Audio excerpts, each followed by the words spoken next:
chapter. So chapter 2 is about gas power cycles, and pretty much actually in general is about so now the previous chapter we were talking about vapor power cycle.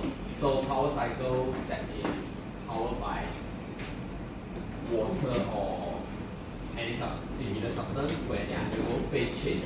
So here we are talking about gas power cycle. So given here gas. So meaning whenever we talk about gas, we are saying that this is not something that will condense or condense at any moment. So we only focusing on gas in this case.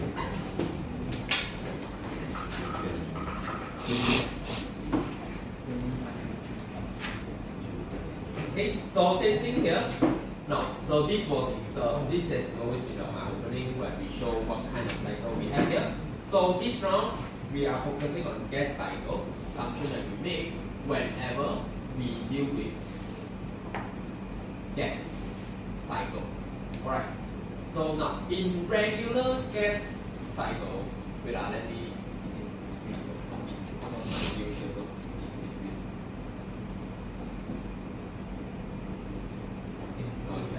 Alright, so let's look at them one by one. Okay, the first air standard assumption is that the working fluid is air which continuously circulates in a closed loop and always behaves as an ideal gas. So this is the first air standard assumption. We assume that we only deal with only deal with air, and that air is ideal gas. Now that is actually not very true in all cases for gas cycle, because for gas cycles, what really happens is that as a heat addition process, right? Usually, when we do supply air, that is true, but we also supply fuel. So just like when you heat auto cycle and diesel cycle, we do a supply fuel to the system. Then in the combustion chamber, combustion occurs. Then the output is a heated up combustion product. So these products are usually not pure air because you have mixed it with fuel, and then you get a combustion products. But if we look at the actual process, like in this case, it will be actually very hard for you to analyze because then the combustion involves, it means that it involves like chemical reaction and stuff. So that is actually something you will learn later on. But now, when you consider chemical reaction, then the energy changes will not be as straightforward as when you normally analyze the cycle.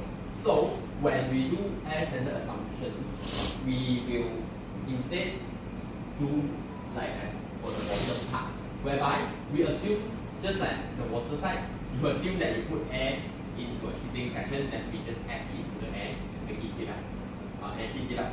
But obviously, this doesn't really make sense in a way, because usually we just put air, just like if you look at train, ship, we just throw coal in and then we burn. So it's something similar as what we usually do. Okay, and then we reuse that gas to push turbine for it at work. So that's actually how most air cycle or Brayton cycle works. Okay, number 2 assumption is that all the processes that make up the cycle are internally reversible. This one I discussed self-explanatory.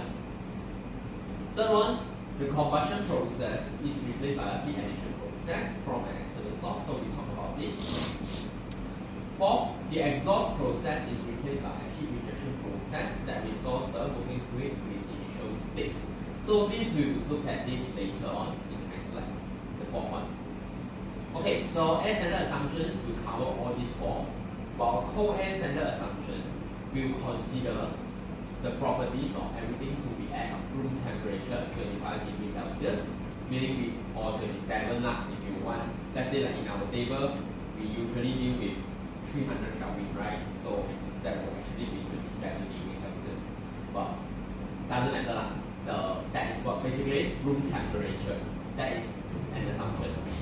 So if we say air standard cycle means that we are talking about a cycle that uses as an assumption. So this is the major assumption when you are dealing with a gas cycle. So always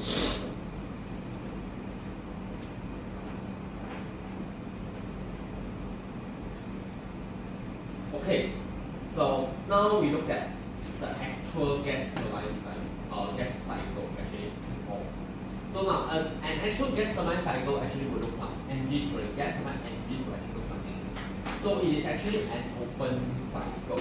So if you look at this one, right, whatever that you have here actually will look very familiar as well. So you can see that you have a compressor, whereby it will draw in fresh air from the surrounding. Then this compressor will send the air to the combustion chamber, where you add fuel and you burn the air so that it becomes hot air. And this hot air will be sent to the turbine, push the turbine so that you can generate work. And then we send the exhaust gas to the surrounding. Okay, so operating principle here you can see is written that fresh air at ambient condition is drawn into the compressor where its pressure and temperature are raised.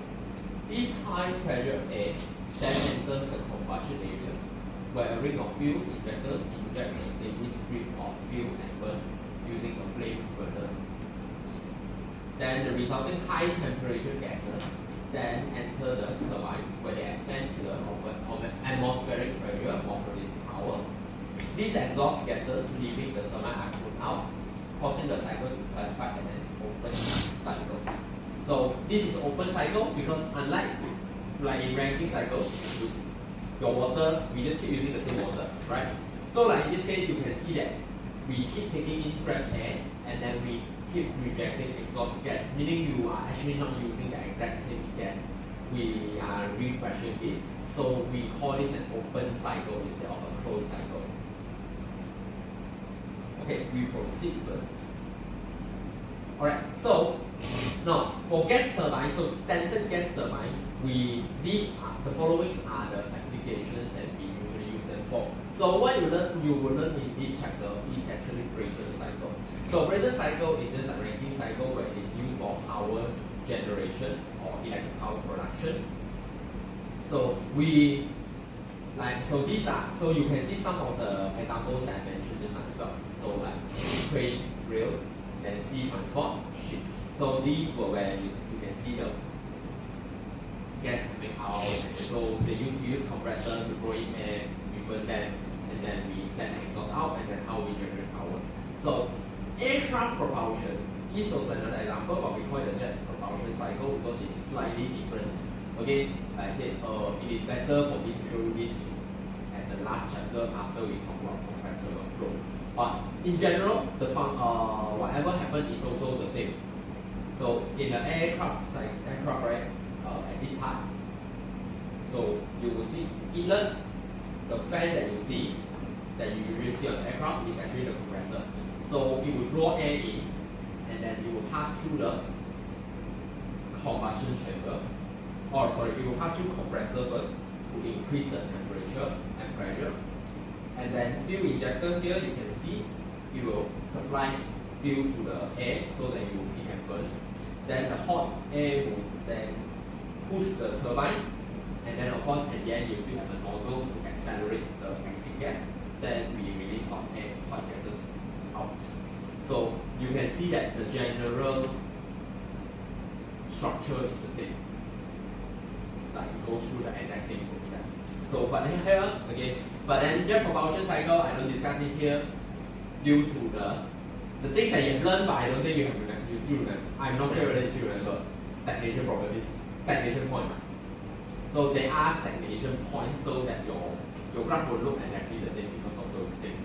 So I leave it to chapter 6, the final chapter. So by Brayton cycle don't have stagnation issue, so we look at this one first.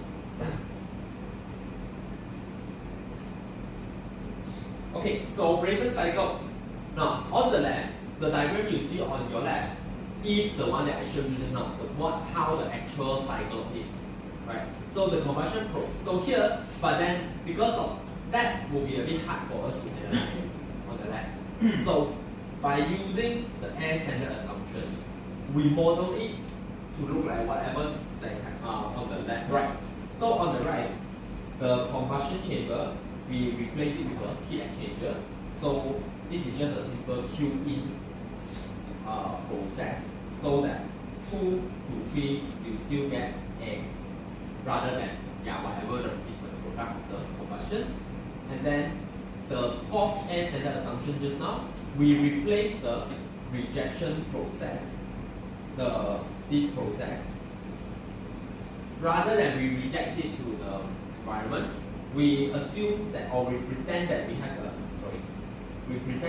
a heat exchanger here again to reject the heat to the environment and cool down the air back to the compressor, so that we can complete one cycle. But so even though this is imaginary, but it is still approximately accurate, because generally you keep drawing in the same air, right? And then you are keep rejecting the exhaust to the same environment. So in a way, you are like treating the entire surrounding as like one big heat exchanger. Just keep note that here, don't call them evaporator and condenser or boiler or whatever, because that's not what they are. There's nothing condensed here. We are just dealing with pure air. Alright, so by using air standard assumption, we change this whole open cycle.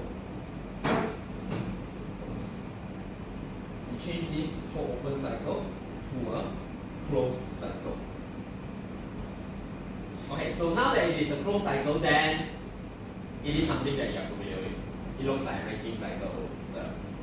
At least the processes look like a Rankine cycle, like 4 processes, right? So then we can draw our TS diagram. So without the closed cycle part, then this side is empty, basically, without changing it to a closed cycle. So this graph will be based on the compressor, turbine, heat exchanger here, the 2 heat exchangers. So this is how it should look like. So Brayton cycle consists of 4 internally reversible processes. So the first process, isentropic compression. Second, constant pressure heat addition. Then third, isentropic expansion. And fourth, constant pressure heat rejection. So note, all 4 processes of the Brayton cycle are executed in a steady flow devices, so steady flow analysis is required. So for this cycle, then you have 2 assumptions you must write. One is the steady operating condition, the other one is air standard assumption. Okay, so now if you just look at this TS diagram, if you somehow still remember from Thermo, you will think that actually this diagram looks very familiar, because it actually is similar to Otto cycle and diesel cycle, the TS diagram. The only difference is that, Otto cycle has 2 constant volume process. Diesel cycle has 1 constant pressure, 1 constant volume process. And this, what you have is 2 constant pressure process instead. But generally the diagram is about similar. So that is the TS diagram for Brayton cycle. On the right here you have Otto cycle and diesel cycle.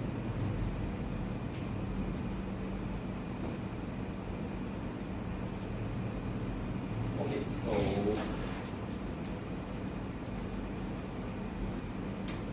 go to the next slide. Alright, so now if you want to draw a PV diagram, then that's how it will look like. But for us, we generally don't really draw a PV diagram, but it's good for you to know as well. So on the top you get TS diagram, at the bottom you get a PV diagram. So again, this is also similar to the PV diagram for Otto or diesel cycle. Similar to the diesel cycle, but 4.1 is a flat line because we have constant pressure process. Okay, so the equation is still the same for thermal efficiency. Process 2 to 3 is the heat addition process. So then, as usual, the Q in will be just delta H. Then 4 to 1 is Q out. So Q out is also just delta H. Same can be applied to work in and work out. But since we are dealing with gas here, so this is to refresh your memory. Since we are dealing with gas here, we always have 2 cases. So one is if we are dealing with variable specific heat, because we know that the specific heat for gas, the C value, will change depending on what temperature that we are dealing with. So you will always have 2 cases. one, the question says variable specific heat. So if it is variable specific heat, then you use delta H, and this method will be the table method. You need to use table A17. The other method is we want to simplify the calculation. So we use equation. This equation, a lot of students like to use look at interval, regardless of the condition. But yeah, so the second one is when you are dealing with constant specific heat. So constant specific heat is when we assume the temperature to be same. Okay, we don't assume temperature to be same throughout. We assume the property doesn't change. We assume that the property remains constant for the specific heat. So usually this will be the cold air standard assumption, where we just assume it is 300 Kelvin. We take the Cp value, Cv value, R value, K value from the table. So this will be, so this method will be from equations actually. We have equations for this. So two methods. Okay, so you have one method where you need to base on table. The other one is just based on equations.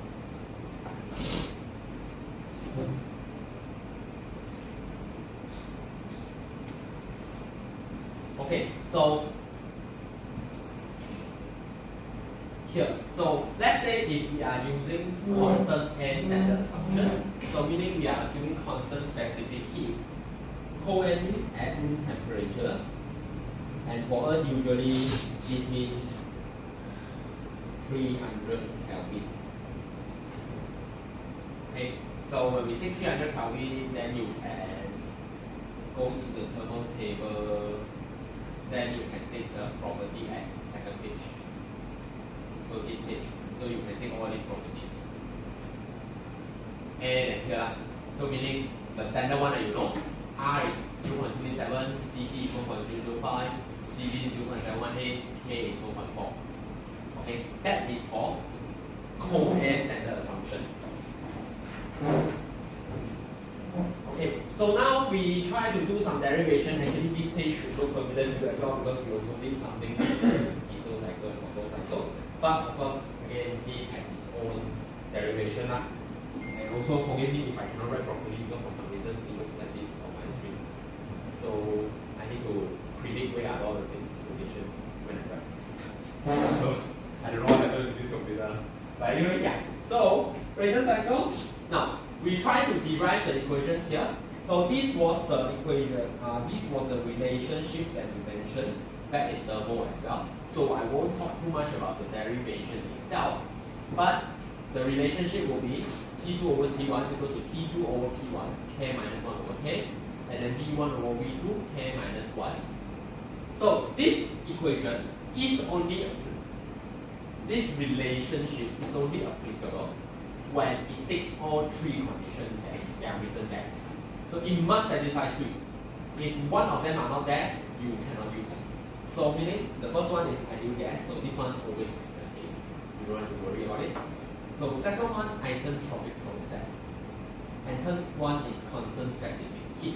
So meaning the third one will be that this relationship you can only use it when you are dealing with constant specific heat, which is in this condition. Okay. So if the question says you need to use variable specific heat, then you can't use this relation. Second one, it says that it is only applicable for isentropic process, meaning you can only use it for here and here. 1 to 2 and 3 to 4. 2 to 3 and 4 to 1, you cannot use this relation. Okay, so it must satisfy all three criteria. Okay, so now we look at the derivation. So based on the thermal the Brayton cycle thermal efficiency equation. From here, we know that this 1 minus Q over QE. For constant specific heat, we replace the Q1 over QE equation with the Cp delta T over Cp delta T.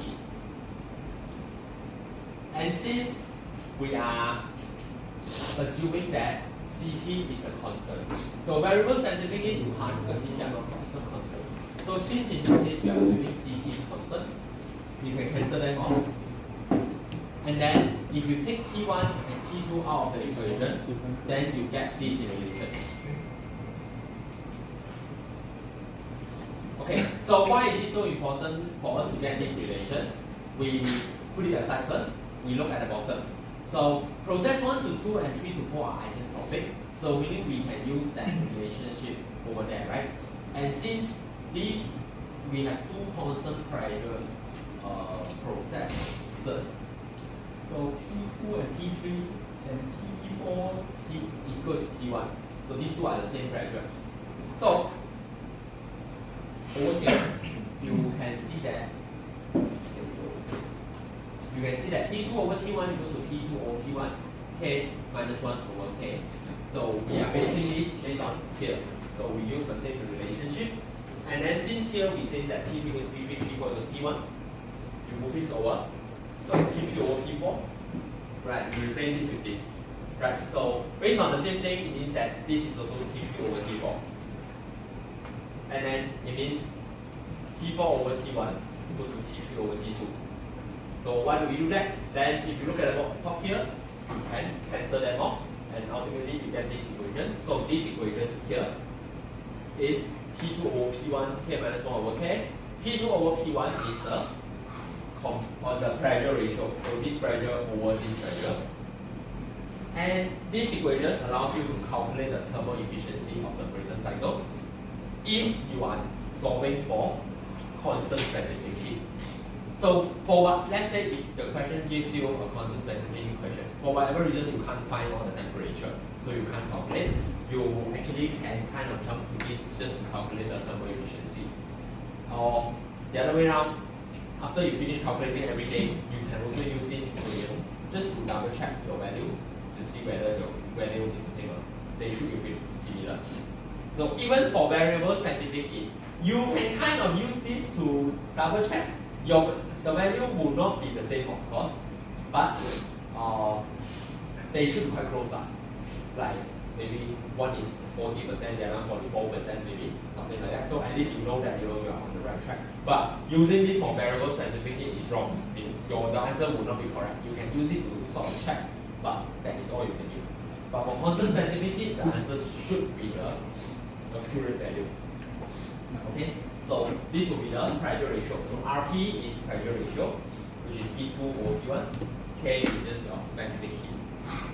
Cp over Cv, or you can get the K value from the table, depending on what the question asks.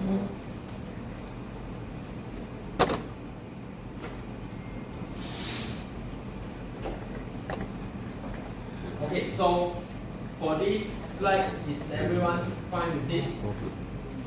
Any question?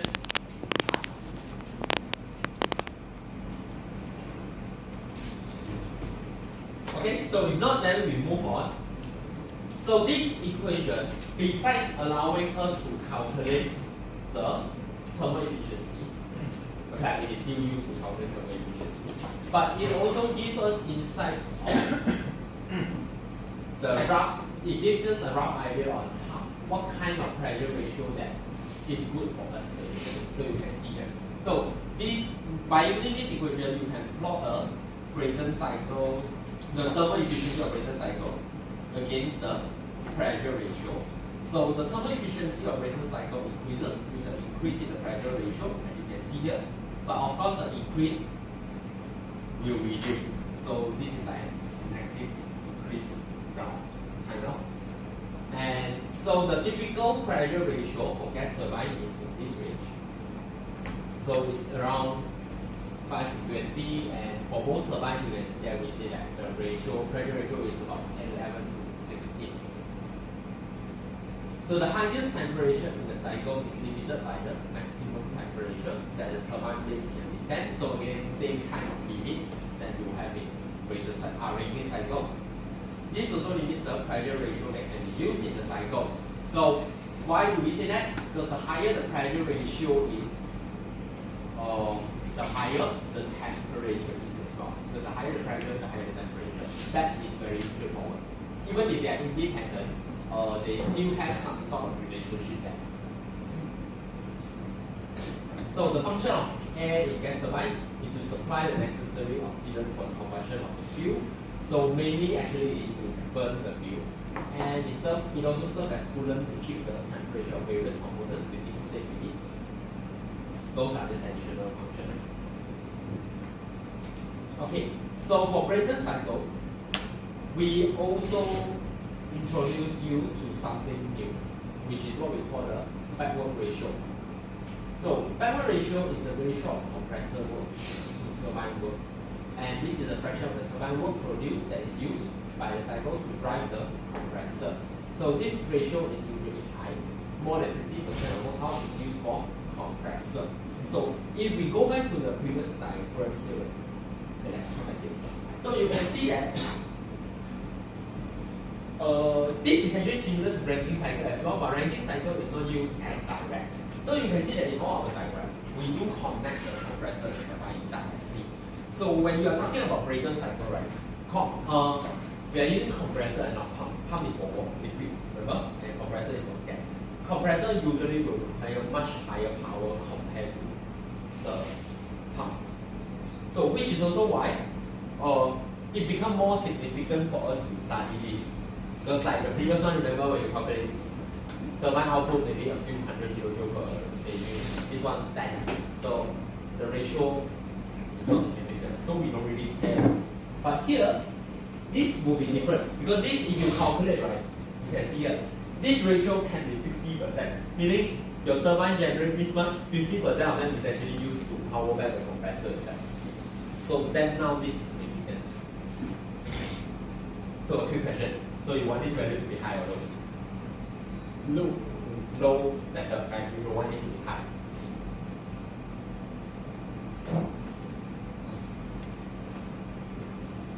Okay, so unlike Rankine cycle, because by now I hope you are more familiar with how to analyze cycles.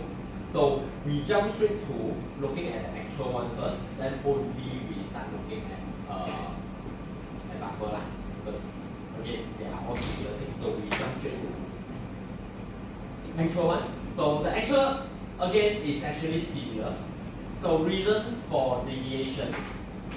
This is due to irreversibilities in both turbine and compressor, and then you have pressure drops, heat losses. So here, this part is the same as normal. So you will have the isentropic case, actual case, isentropic case, actual case. And also we know that there will always be pressure drop. So the actual one will actually look something like this. Actually looks nicer than the Rankine cycle version. But of course, for us, if we are to analyze, okay, we still assume the pressure to be constant. The only thing that we don't, what did I say? So pressure is still constant, but then yeah, we only care about the 2F, 2A, and then 4S and 4A. So just like Rankine cycle, same thing. So isentropic efficiency is also the same equation. So for the compressor, the isentropic work at the top, actual work at the bottom. Because the actual compressor, you will expect it to require more power in order to do the same work. Then for the turbine, isentropic work at the bottom, actual work at the top, because the actual work that is generated will be lower than the ideal one. So the smaller value on top, the larger value at the bottom.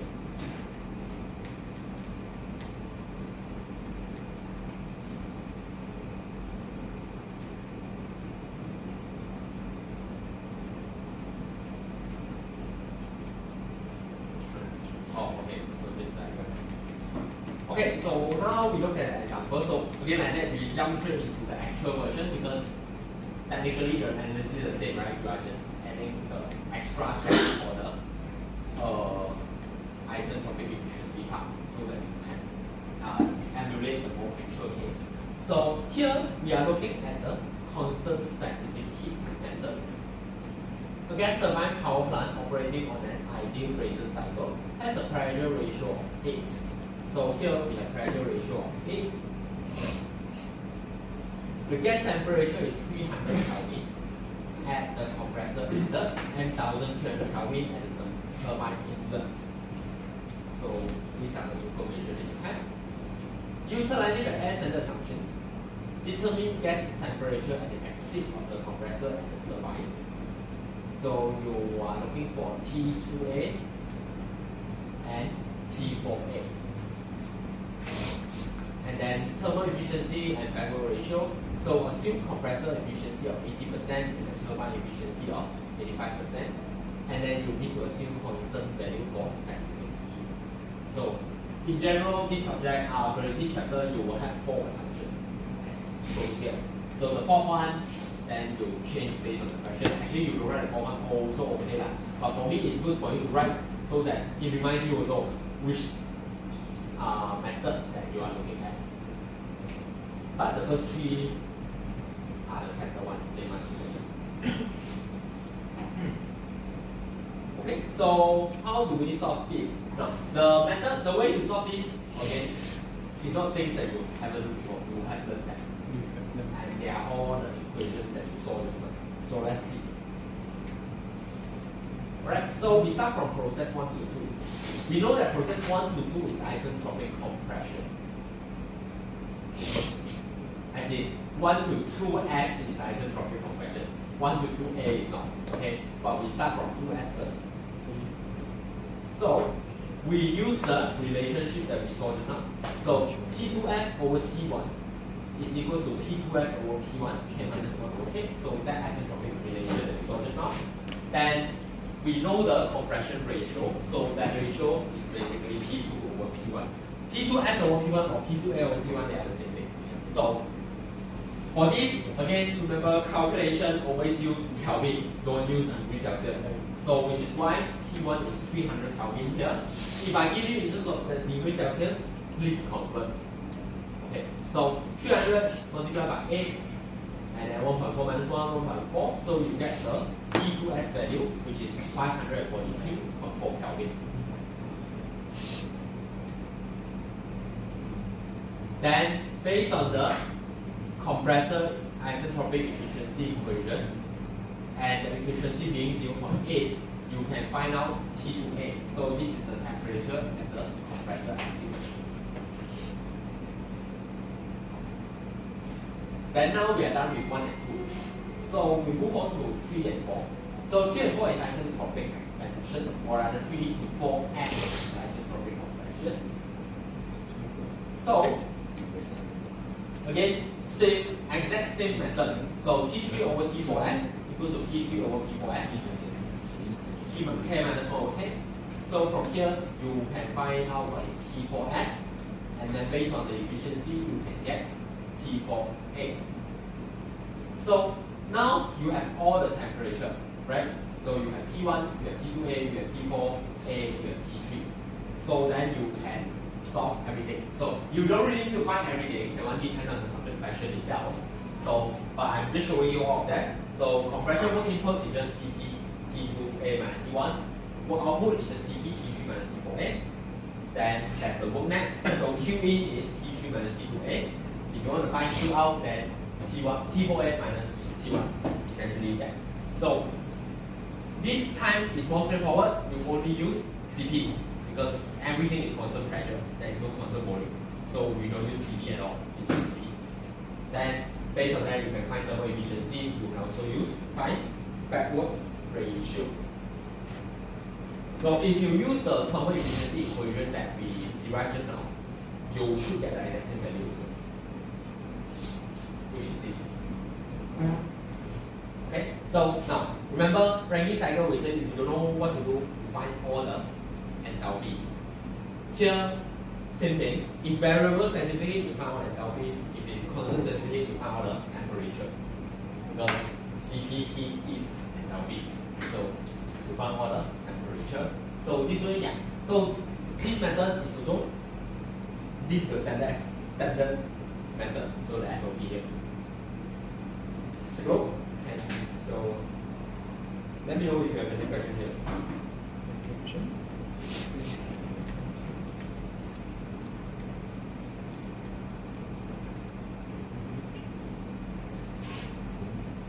Key thing to remember is this whole thing is one constant pressure line. It has to be one constant pressure line. So this pressure is the same, this pressure is the same.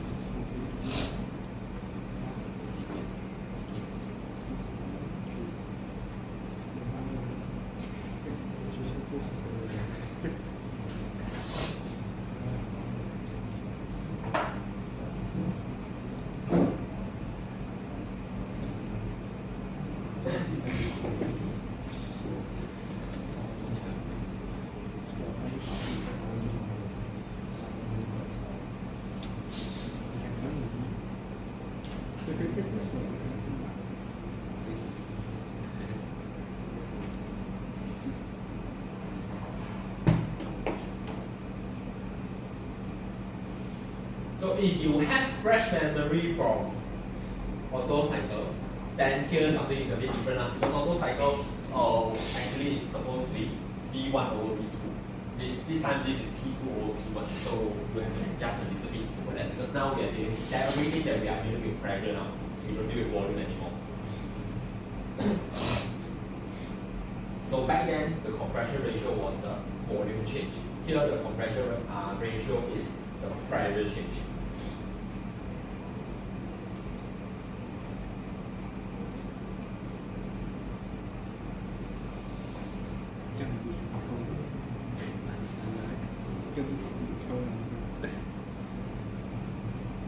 Okay, so is everyone okay with this? Yes, then I will move on to the next example. So actually it's the same example, but now we try to solve this using the variable specific heat method. Okay, so repeat example 1 by considering the variation in specific heat with temperature. So everything is the same. The compression ratio also the same, but now we use variable specific heat. Okay. So for this method, you need to use table A70 to get the enthalpy value directly from there. Okay, so the air temperatures at the compressor and the turbine speed are determined from isentropic relation. So same thing here, we still assume isentropic relation first when we start, when we first look for an answer here. So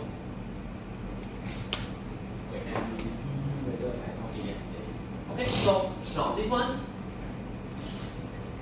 to refresh your memory, so you can see here T1 is 300 Kelvin, we know that T1 is 300 Kelvin, so you go to the temperature table here, sorry, the ideal gas properties for air here,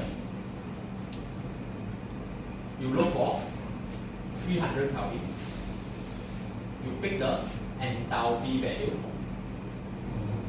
So that this is H1. Alright, then this is H1. Okay, so back then, okay, I use auto cycle back as an example. So for auto cycle, we said all the volume were constant.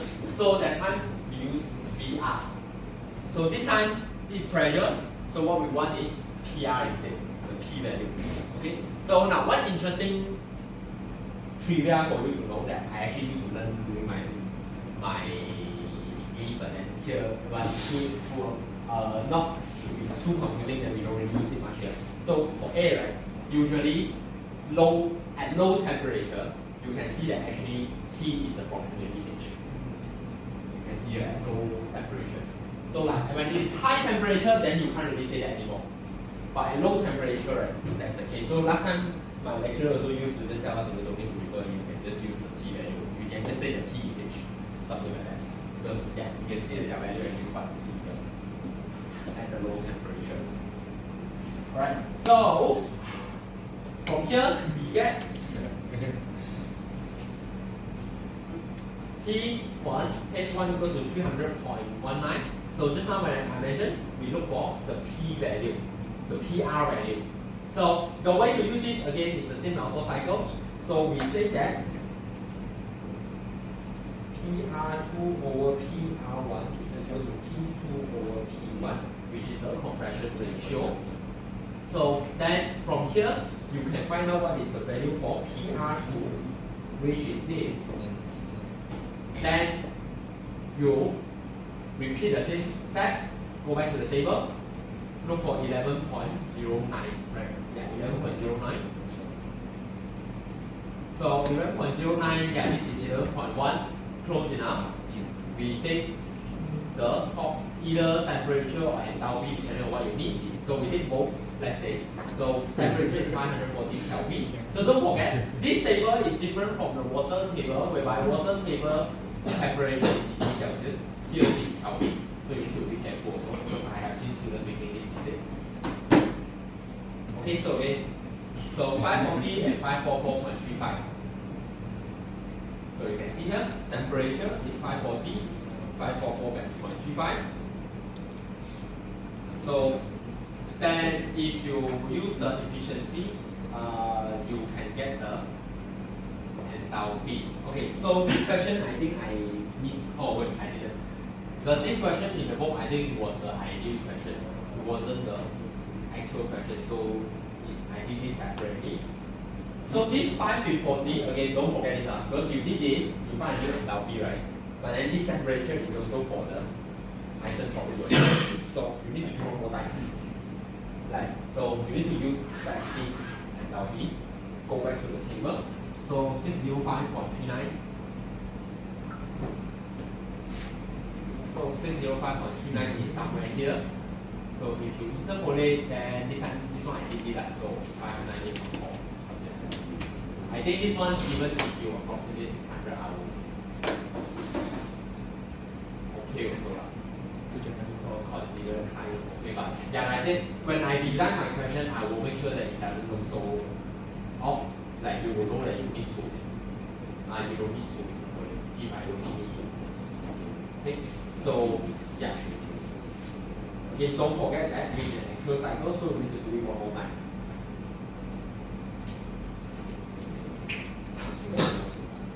Okay, so then now we can jump to process 3 to 4 since we are also given 3, the value at 3. So T3 is 1300 Kelvin. So now I will go back to the table. But again, you can see same step. So based on the temperature, you get the enthalpy, you get the PR3. Then from there, we get PR4 value. Then you get T4 and H4. So based on H4, then you can get H4A. So this is actually H4S. So if you want to be clear, the previous one also same thing. This should be H2S. So this is H4S, then you can find H4A, then T4A.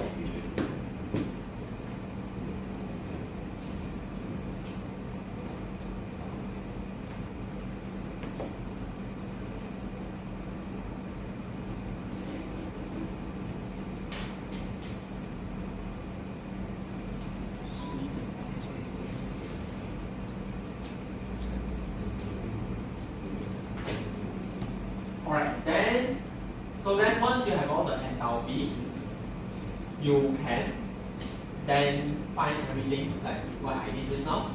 So you can find the work in, work out, work net, Q in. You can also use Q out and then use 1 minus Q out or Q in, doesn't matter which one.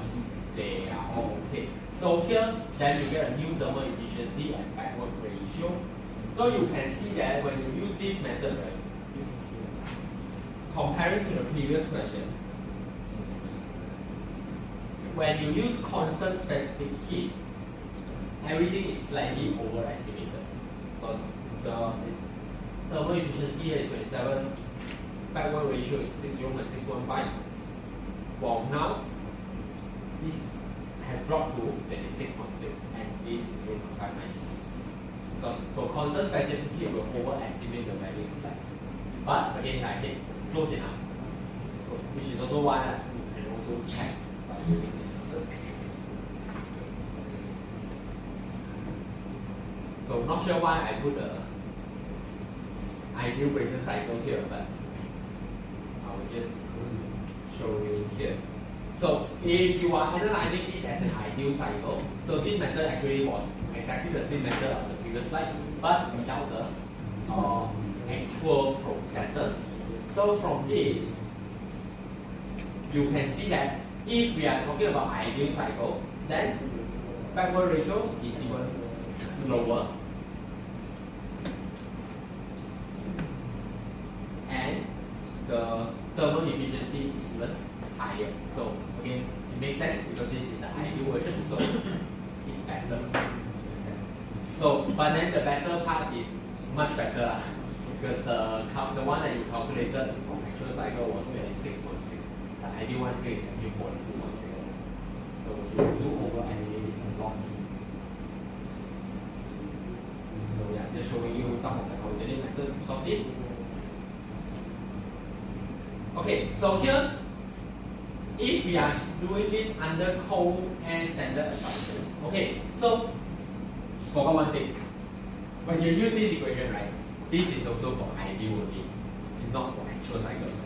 Because when we derive the whole thing, they are all based on the ideal one. So you can see here, this is based on the ideal cycle. So based on the ideal cycle, if we calculate the thermal efficiency based on constant specific heat, then this is 44.8%, even higher than the one where we use variable specific heat. So you can see the difference here as well. But then like I said, if there are ideal cases, you can use this to check the thermal efficiency, because like if let's say the calculation there shows like 46, 47, then you know something is a bit off lah. You have calculated something wrongly. You know that it should be a bit lower than the constant specific heat version.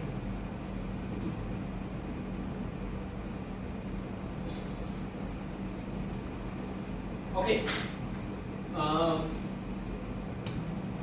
Those are the two methods here.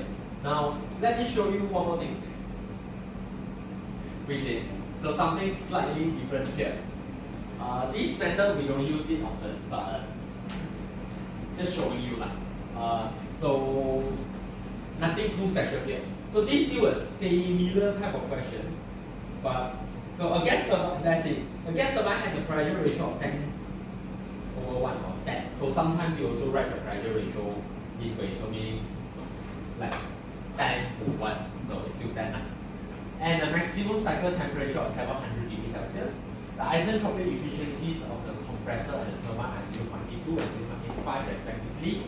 Calculate the power output compressor, the power output of an electric generator where the air enters the compressor at 15 degrees Celsius and at the rate of 15 kilogram per second. So here, this is actually a constant specific heat question. But rather than using one constant specific heat throughout, what we need here is we want to make it still a bit closer to the actual one, but without going to the table. So instead of using Cp equals to 1.005 throughout the whole thing, we use this for the compressor conversion process, and we use 1.11 for expansion process. So we take into account a little bit of the temperature changes, so that whatever the Cp here is higher compared to the Cp over here, based on actual temperature. So this is still a constant specific heat question, but we use different not really two constant anymore. Now we got two constant specific heat rather than one. So, but then of course, like I said, it is not a different method because the way to solve this is still the same. So you can see here, the only thing that is different is you need to be careful when you sub in the 1.4, the K value. So here is 1.4, here is 1.333. So you need to be careful of that if this comes up. So then, of course, when you calculate the turbine work out and also work in, you also need to be careful because one you need to multiply by 1.11, the other one you multiply by 1.005. So from here, you can get the net work output, and then the power output is this. So again, like power output is always the net output because we do use it to power the compressor itself. So slightly extra here, so calculate the backward ratio and also cycle efficiency, assuming Cp is equal to 1.11. So why do we stress that we are assuming Cp equals to 1.11? Because we don't know what Cp to use for Qin in this case. Because if you are to calculate thermal efficiency, you have to calculate Qin. So here we assume that 1.11 for that. So generally, yeah, you can also calculate that based on this.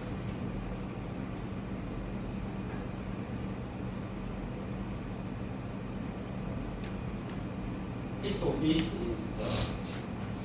so this is just one where, so we have constant specific heat, we also have variable specific heat. So this is also a constant specific heat question, just that we are using two different constant specific values so that the accuracy of the calculation is slightly higher. That's pretty much it. Alright, I'll give you guys 5 minutes break up, then we continue to look at what after this.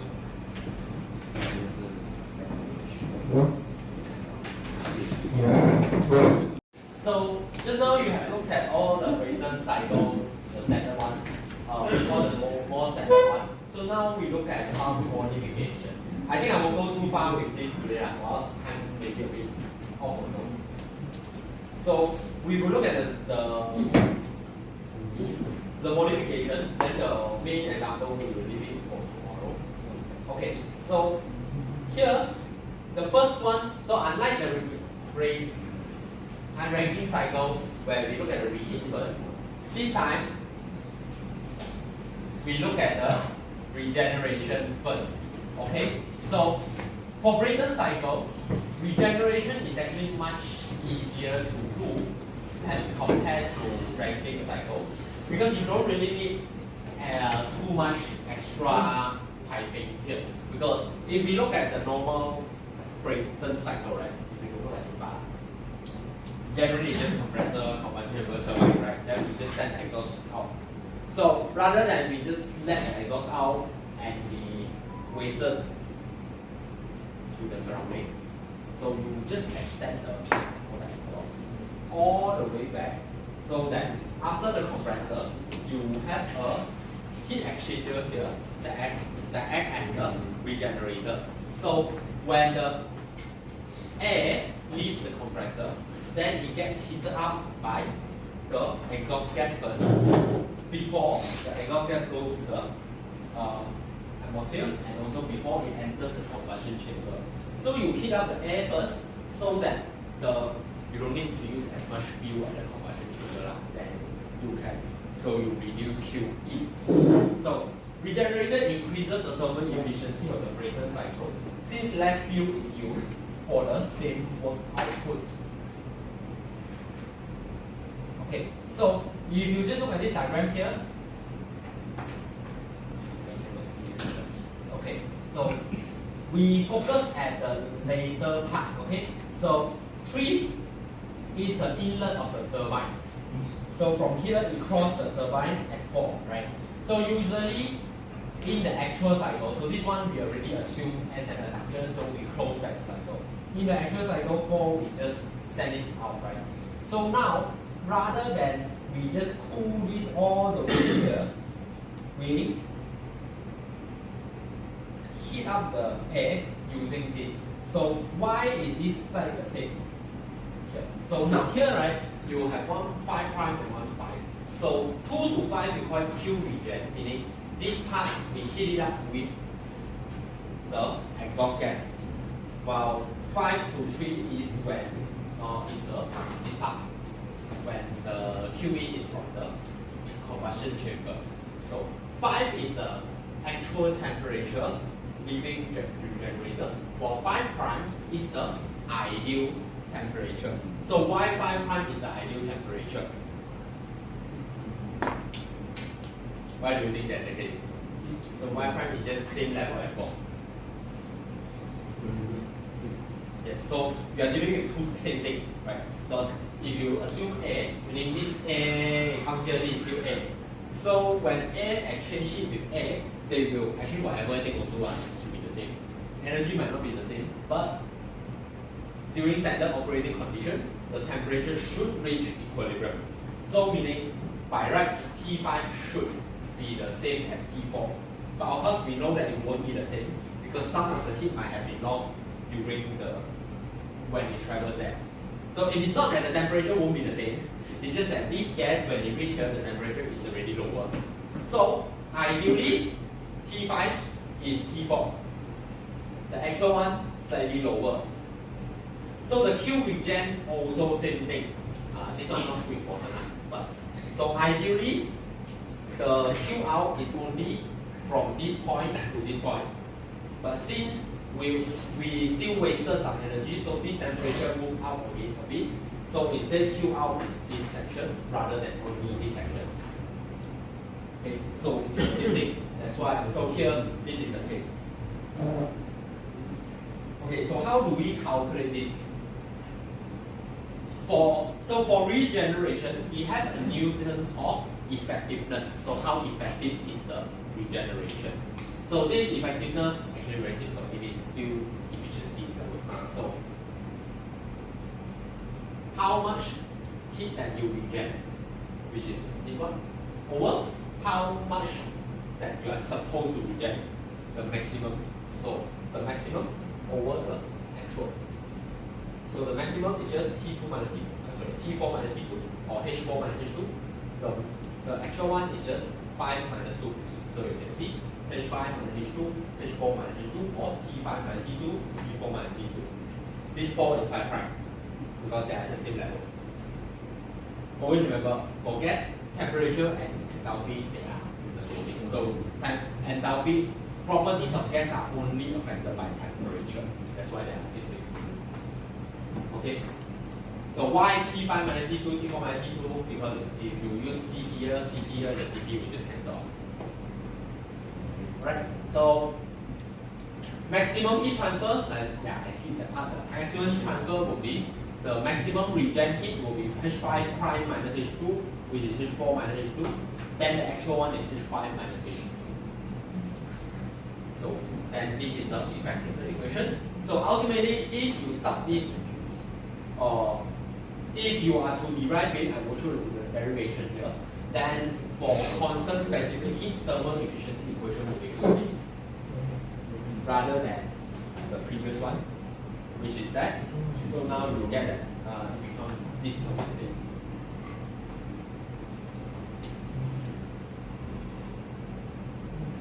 Okay. So the new thermal efficiency equation now will be the work net minus over. So the Q in is now this up. Remember. So the Q in is no longer the whole thing. Q regen we don't really care about it because that is just the energy that was there. Q in is the one that you add into the cycle for the extra energy. So the new equation will be just Q in, this Q in. Okay, so now here we show you one graph. Something for you to think about also. So you can see here, right? We plot this graph based on the thermal efficiency equation. So this was the previous equation, the previous graph that we saw based on the normal Brayton cycle. However, these are actually the one with regeneration. So regeneration, you can see that has a very funny trait whereby even though we say we use regeneration for increased heat transfer, but you can see that the higher the pressure ratio is, it is actually less effective when we use regeneration. You can see that the thermal efficiency reduces. Why do you think that is the case? This is one thing for you to think about.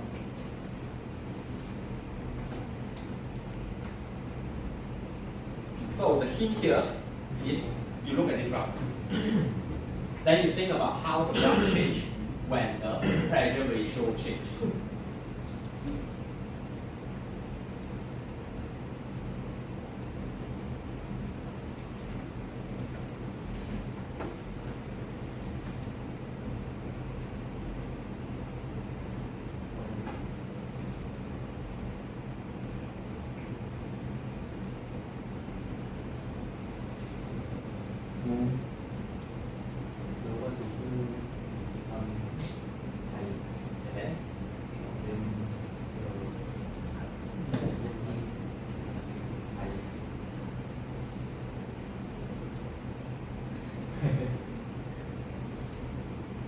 One to two higher is the correct idea, but the answer I'm looking for is not actually working higher. Or the regeneration area the percentage of regeneration. Yes, so that will explain why it drops. Then how about when it becomes worse than without? How about the part where regeneration actually has worse thermal efficiency than the pressure ratio? I'm sorry, than the normal one. You see, right? So eventually it will become worse after you overlap here.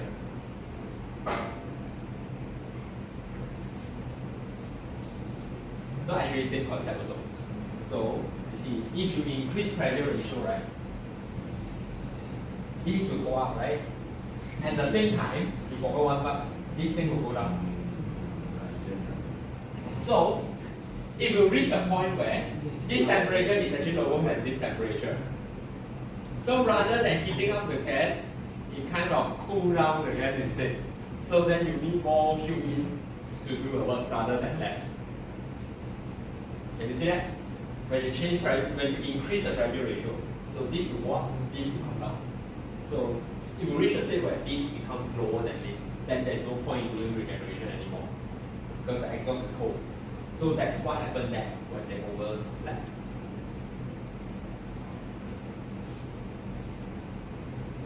Okay, so here we look at how we analyze the regeneration. So we are using the example one, so we don't need to show you all the steps there.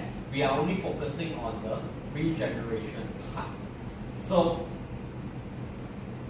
here we have a turbine which is installed with a regenerator with an effectiveness of 80%. So this is an example of constant specific heat. So we use the effectiveness. You can so here you know that 5 is here and the ideal one is always 4A, not 4SR, 4A. So we will go over here. So based on the effectiveness, you can find out what is the actual T5 here, because this will be 4A minus 2A, and this 2A. So based on this, you can get what is the value for T5. So then from there, you can recalculate the Q in this case. So the whatever that you do before that will still remain the exact same steps, because you still find T1, T2, T3, T4A.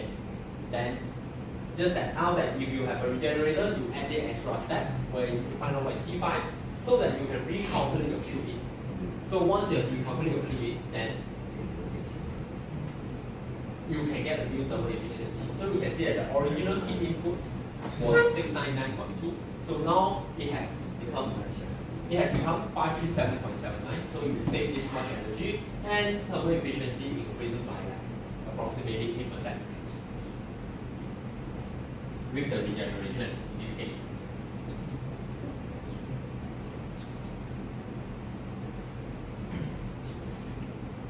Okay, so the other slide actually same thing, but instead of using constant CP, we use variable CP. So just to show you same thing actually. So for variable specific heat, instead of using temperature, we use enthalpy. Then based on this, you can calculate. You got H5, you calculate the new Q in. So this one. So based on this one, you will see that you actually save even more energy, but then of course the value is not exactly the same as well.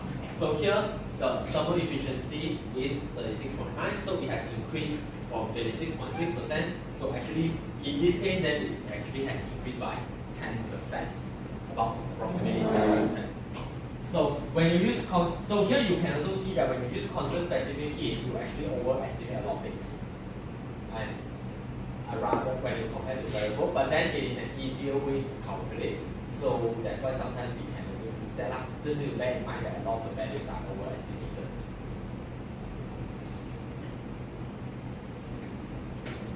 Okay, so I will proceed to showing you this more complicated thing, and then I will stop here after I show you this. Okay, so just now there was a Brayton cycle with regeneration. So now we look at what we call intercooling, reheating, and regeneration. Technically, there are two more modifications here, but we usually combine them with regeneration as one package. Why is that the case? You will see that, you will know later.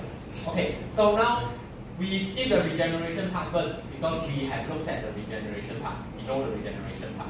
So now we look at intercooling and reheating. So reheating is essentially, intercooling is essentially you cool down the compressor. So you use 2 times compressor. Reheating, same thing as the Rankine cycle. We are just reheating it 2 times and you get 2 turbines. So then that's why here you get compressor, then we cool it down again, another compressor, and then here turbine, we heat it up again, another turbine. So this is a gas turbine engine with 2-stage compression, with intercooling, 2-stage extension, with reheating, and then of course we have one more regeneration. So again, regeneration we're not looking at it now. We are only focusing on the other thing. So for minimizing work input to compress, so this is done in order for us to minimize the work input to the compressor and also to maximize the work output. So reheating, I think the concept you understand now, right? It should be the same as the previous one. But why is it that we want to do this in 2 stages? So why do we not just do all the way up? Why we want to do it 2 times? Reheating, we told why we cannot do all the way up because temperature is too high. So for intercooling, why do we decide to do this, and why? How does this minimize work input? Okay, so the logic here comes from the fact that, remember I mentioned compressor will require much more power compared to a pump. So the first question here should be from here. Why do you think that is the case? Why does compressor consume more power compared to a pump?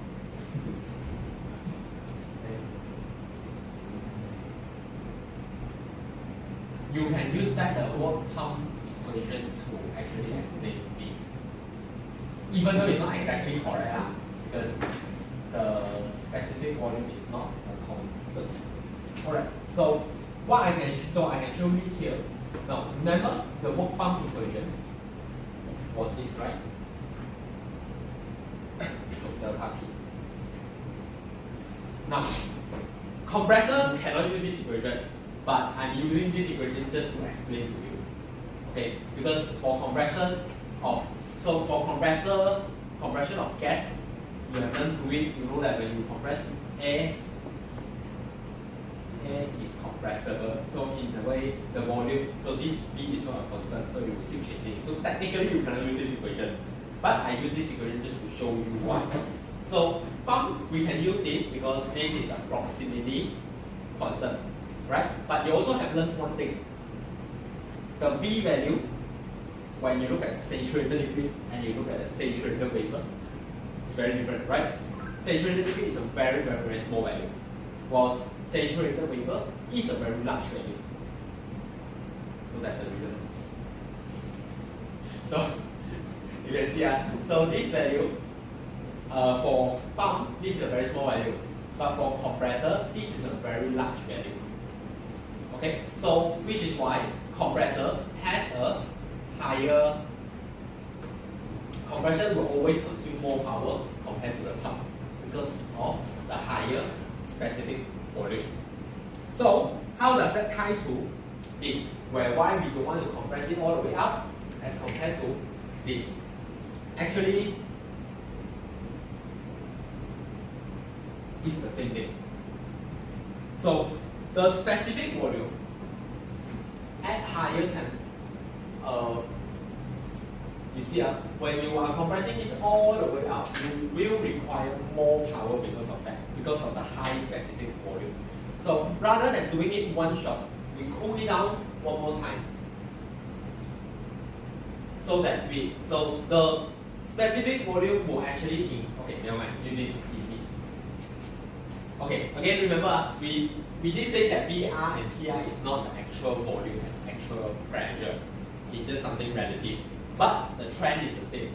So you can see that as temperature increases, pressure will be at a higher point. Volume, actually volume reduces here. Okay, then this one not very good for comparison purpose. So anyway, let me think how to explain this.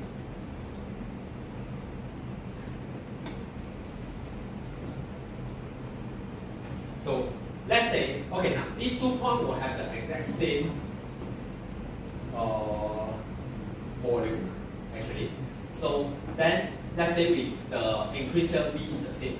So rather than having the pressure ratio, pressure all the way up, these changes will actually be larger compared to these 2 actually. So that's actually what we are trying to say here. Do I have anything that I can show you? But this equation is not correct also.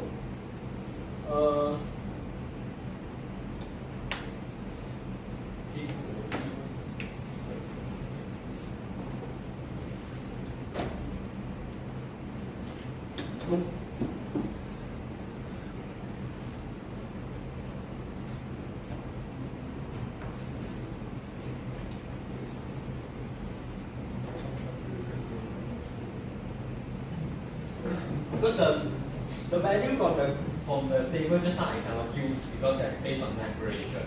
So essentially, what we are trying to change this into part, right, is actually just that, so that we have a lower V, okay, so that we have a lower V here, and then the work input will be reduced. So basically, when you cool it down, the V will actually, okay, you imagine it this way, it makes more sense because just now the graph is based on the isotropic one, so the idea is not exactly correct.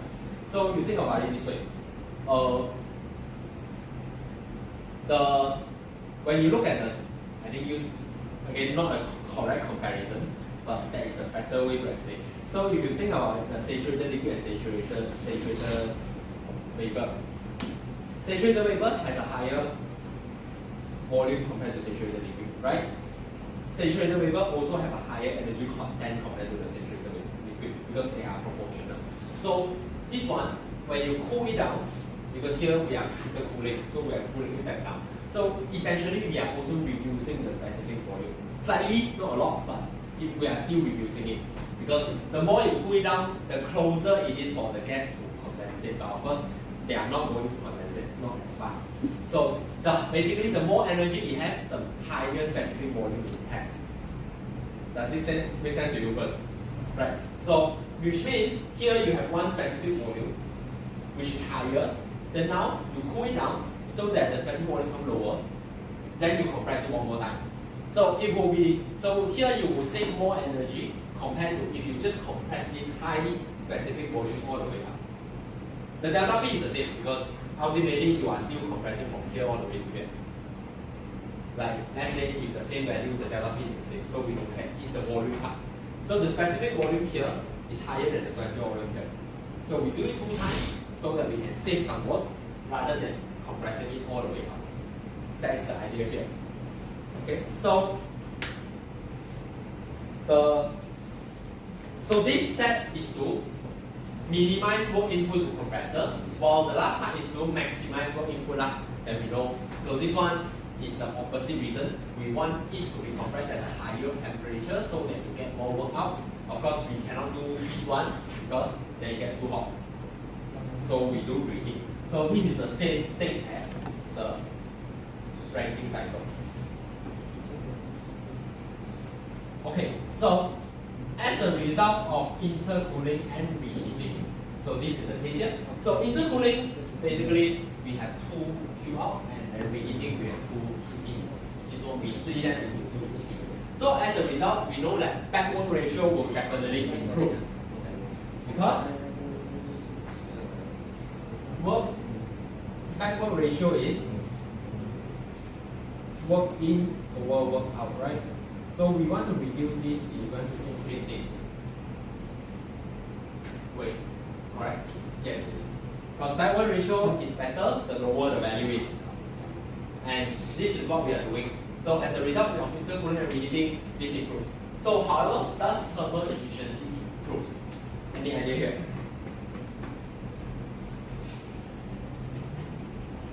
Do you think thermal efficiency will improve? It's the same. Why?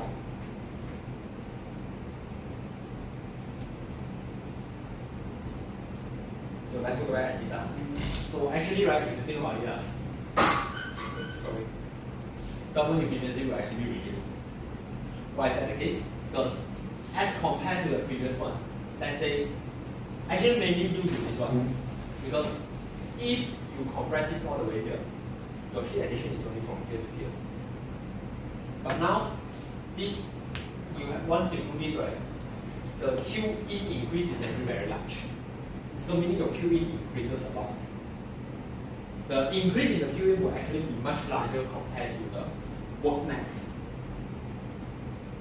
Because you are increasing the average temperature, then you are adding temperature too. Then reheat also same thing, actually if you think about it. So not only here you are increasing, but because you are reheating, so here you are also adding Q in. So the Q in here is much larger compared to the increase in the work net. So then why do we bother doing this? Which is also why this cycle, we always call it Brayton cycle with intercooling, reheating, and regeneration. So this regeneration is actually to compensate back the reduction in the thermal efficiency, so that you get more work out, but then you don't really impact the thermal efficiency so much. So that's why they are always used together. Of course, in terms of exam question, I can still ask you, you only analyze this without regeneration or something like that. But in general, when we use this, we use them together because we don't want the reduction in the thermal efficiency. So here, this statement here is also to explain what I said just now. The steady flow compression or expansion work is proportional to the specific volume of the fluid.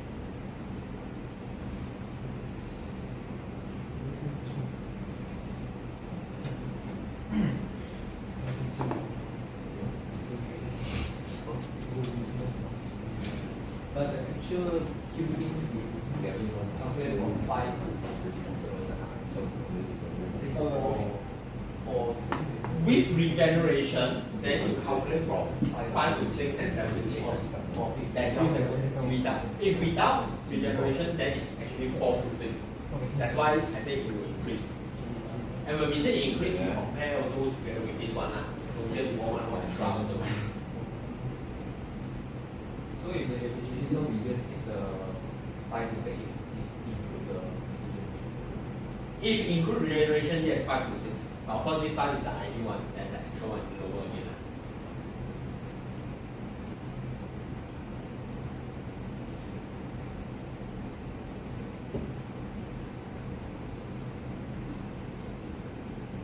Okay, 7 here.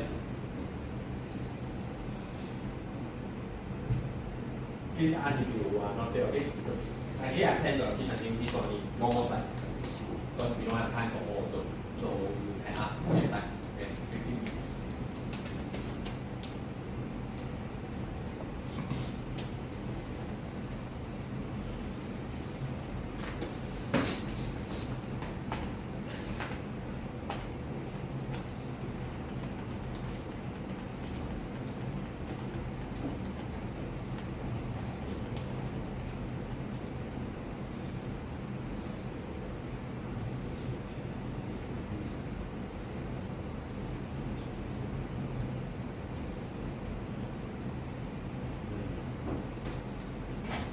Alright, so you know, then just almost like, okay, so yeah, this one actually same thing as what we talked about in ranking cycle also.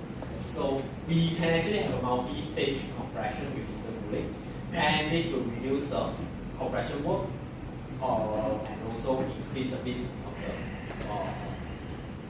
increase a little bit of the output. But then here, then you get a multi-stage. So multi-stage heating, intercooling reduce compression work. Multi-stage reheating increases the work output at turbine without raising the maximum temperature. So again, this one usually we don't do too many times because the efficiency will just keep dropping. I mean, like the increase in efficiency will just keep dropping. I mean, the benefit cannot use efficiency because we say that efficiency will drop. So the benefit itself will actually drop more, so we don't really use too many stages usually.